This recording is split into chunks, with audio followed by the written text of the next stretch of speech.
RBI ने digital payment system को मजबूत करने के लिए एडिशनल फैक्टर ऑथेंटिकेशन को लेकर ड्राफ्ट गाइडलाइंस जारी की हैं। क्या है इसमें खास बताने के लिए मेरे साथ हमारी सहयोगी एकता सूरी जुड़ रही हैं।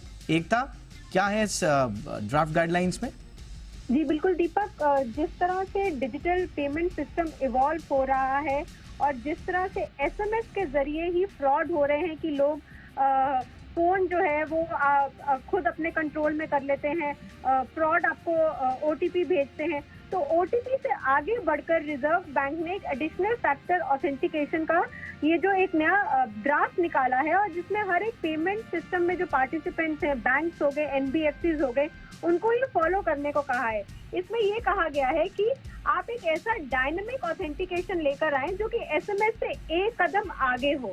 और ये जो डायनेमिक ऑथेंटिकेशन है ये डिपेंड करेगा कि किस तरह का आप चुनते हैं। ये डिपेंड कर रहा है कि कितनी ट्रांजैक्शन वैल्यू है, ट्रांजैक्शन की जगह क्या, कहाँ से ट्रांजैक्शन हो रही है, किस शहर से हो रही है, और यहाँ पर जो ट्रांजैक्शन कर रहा है उसकी उस कस्टमर की प्रोफाइल क्या है। बैंक और एनबीएफसी को कहा गया है कि कस्टमर को उसी समय ही आप अलर्ट भेजें जिस समय ट्रांजैक्शन जो है हो रही है, और साथ ही साथ कस्टमर का कंसेंट बहुत जरूरी होगा कि क्या वो ये ट्रांजैक्शन करना चाहता है या नहीं। बहुत से ऐसे कस्टमर्स होते हैं जिनको नए सिस्टम में नहीं आना होता। ये भी कहा गया है कि जो एडिशनल फैक्टर ऑथेंटिकेशन है उससे कस्टमर्स अगर डी रजिस्टर करना चाहें तो वो भी कर सकते हैं।